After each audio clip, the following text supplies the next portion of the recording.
For the strap of the headband, I'm going to start off first with about 6 inches of a tail. This is going to be a tying strap. I'll do 7 inches so I could trim off a bit at the end. And from there, I'm going to go ahead and start a chain. I'm going to chain 20 to begin. So here's my slip knot, and now I'm going to chain 20. That's 1, 2, 3, 4, 5, 6, 7, 8, 9, 10, 11, 12, 13, 14, 15, 16, 17, 18, 19, and 20. And if you haven't already, just as a reminder, you're going to be going up a hook size. So make sure, I used 5mm for the main headband and all the accessories. But for this part, I'm using a 6mm. So you want to have a looser tension here. Now, after you've chained 20, you're going to take your headband. This is the right side. I'm going to flip it over to the wrong side. And what I'm going to do is essentially slip stitch, surface slip stitch this strap onto the headband. So as you can see here, I'm going to insert my hook to the very side. We're going into the colored section, not the lace section. And I'm going to simply yarn over and pull through for a slip stitch. Oops.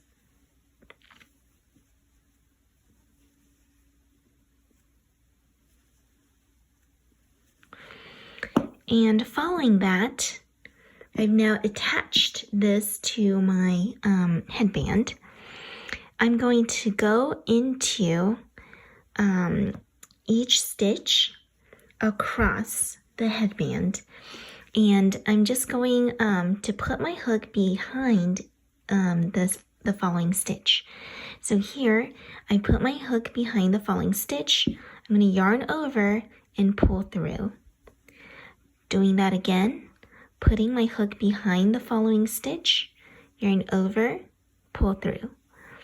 And this is the surface slip stitch method that I'm using to work my way across the piece. So behind the next stitch, yarn over and pull through. Make sure you're crocheting loosely for this part. If you crochet too tightly, it will scrunch your headband up, and you don't want that. You want it to be able to lay flat and have some ease and tension to it. And so if you're finding that your hook size is, your larger hook size is still making your piece scrunch up, please go up another hook size.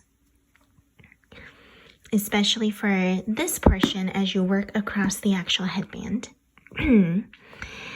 So I'm going to be going across and doing the surface slip stitch in each one of these stitches.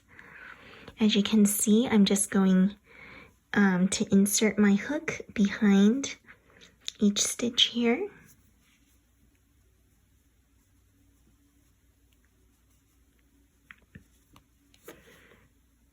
Keeping a relaxed hold on my yarn.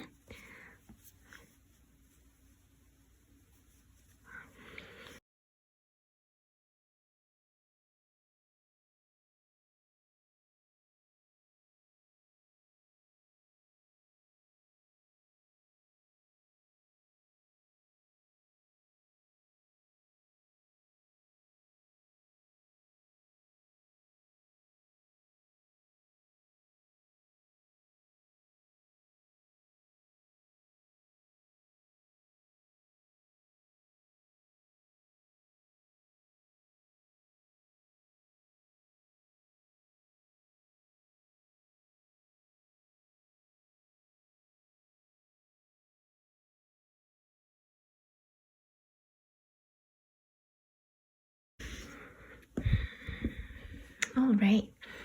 After you go ahead and slip stitch or surface slip stitch all the way across your the bottom of your headband, If you flip it over, you'll notice that you don't really see any changes at all except this sort of backpedaling stitching done across the center.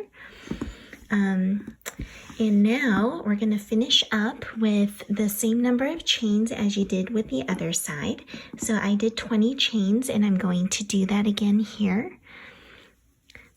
1, 2, 3, 4, 5, 6, 7, 8, 9, 10, 11, 12, 13, 14, 15, 16, 17, 18, 19, and 20.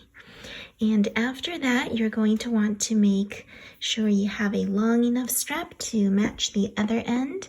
So I did about 6 or I guess 7 inches, and I'm going to cut the same length over there. After you get those straps attached to your headband, you are ready to go with attaching all the other pieces. If you followed my pattern for this, you'll have 3 little flowers to put in the center. And you'll also have, oops, excuse me. There we go, 3 little flowers to put in the center. And you'll also have 2 cute little bows to attach to the sides right here. Now, I know there's a lot of yarn ends, but it's quick and easy to pull them through to the other side of the headband using a smaller hook. And you can go ahead and tie the ends together and weave them in. All right, hope you enjoyed this mini tutorial and have a happy time crocheting.